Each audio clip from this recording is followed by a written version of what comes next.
Yes, yes. On it. You look beautiful. Okay. It's all good. Alrighty, so how did you initially get started with Invisible Children? My senior year of high school, a group of roadies who were traveling the country with Invisible Children came to my school. They showed a documentary, and it was about 20 days before I was graduating, and so I was originally going to go to school for criminal justice, but their media and their passion and everything just hooked me, and I was like, Mom, taking a year off, doing it, can I do it? My family was really supportive, and 3 years later I was still working with them. Yeah. And I did everything from, was a roadie for them and was an event coordinator, worked in the production department, worked at Uganda, just a lot of different things. And I stopped working with them almost a year ago. Yeah. But it's kind of that family, like when you stop, you don't really stop. Yeah. So, but it's been great. Okay. And being able to talk about the issue and everything, it's great. Yeah, and I think you mentioned that you do filmmaking, right? What drew you to that? What drew me to that was really I've always had kind of a passion for, I was originally going to go to school to be go to criminal justice for like sex crimes, pedophiles, and crimes against kids.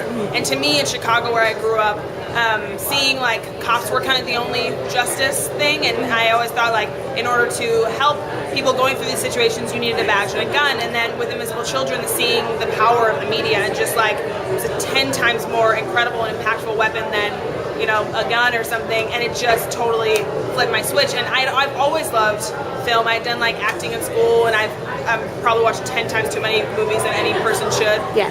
But growing up, it was never really told like, oh yeah, movies is something you can do. It was more just like the fundamental types of things. And so for me, realizing like I can bring in something that I love, film and making movies, and then also talk about activist stuff, like it's just incredible. So I started out doing more of like documentary work, doing like promo videos for Invisible Children. I went to Rwanda as a production assistant with some cinematographers there.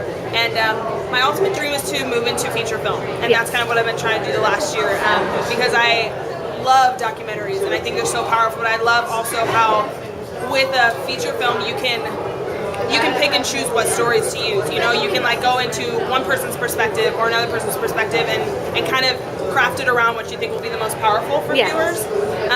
And I love it. And I've always worked in a team, and I love the team effort, team dynamic, and community is obviously very important to me. Definitely. And working on films, I think it's just the most beautiful example of working with a team and just sitting around a table, throwing out creative ideas, bringing in animators, like all these different things. It's the dream.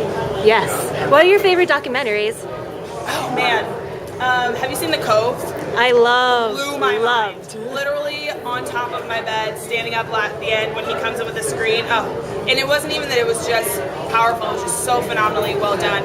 I will say, not because I'm biased towards Invisible Children, but they have recently come out with some of like Coney 2012 was, if you take all, again, politics, the conflict, whatever aside, if you just look at it from a movie aspect, incredible. Beautiful. And there's some other ones that I love. I don't know, I would have to get back to you on that. I used to go on Netflix every night and just watch documentaries. They have a lot of so many good ones. Yeah, so I like a lot of them. They have the ones Forks Over Knives, something like that. I haven't seen that. Okay, Netflix that one. That one is superb. Note to self. Yes.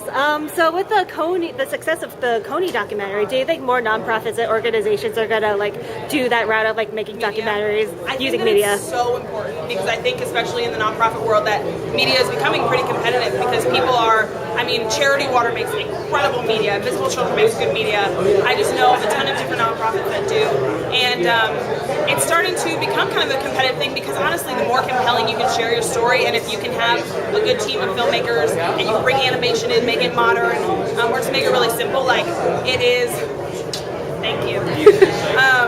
I think it's very important, and not just as like a competitive aspect, but I think in order for people to care about what you're doing, there's a million nonprofits out there that need attention and deserve it, but you have to learn how to tell that story properly, because if it's a lame story, it's a crappy video, like not driven by music or like good clips or something, like people aren't gonna get it. No, they're not gonna watch. And that's even for me with speaking. Like if you would ask me when I first started with Invisible Children, I talk way too fast, super long-winded, like it just takes time to work on how to perfect your emotions that you portray and brevity or longevity, and so it's a craft that definitely has to be worked on, but I emphasize so strongly with anyone, even if it's not like full-blown nonprofit, if you have something that you're passionate about, like put media to that, because it will attract people. And you got involved with Invisible Children when you were 17. Yes. Okay, what are some tips that you could give to other teenagers to get involved with a cause that they're passionate about? Yeah, I think that what did it for me was someone around my age coming, speaking at my school, and just being so passionate about it. And me, like, a lot of people that would frustrate me when I was on tour with Invisible Children would say, high schoolers don't care, they're just sitting in the back of the room, they're dozing off, and I was like, I was that kid. If someone hadn't come to me and said, Natalie, you can do something, you're not too young, seriously, like, it's gonna take a crap ton of work, but you can do it, I would have never, like, been empowered to do that. So I think if there are students that are already, like, I mean, so many students around here, if you're already young and in an atmosphere with a bunch of other students, like, be passionate. And, like, my boss used to always say, your passion and your actions are contagious. So if one student is involved in something, bring other students in. And I think it's just completely, like, the awareness aspect of it, you know? So, and I would say to students, too, like, I feel like people look at different nonprofits and they just think you can either, like, work with Africa, like, climate change, or like just certain things, but I feel like if you have any passion, anything, just do some research. There's always a nonprofit out there that is doing the same thing that you can support, and they need support. So.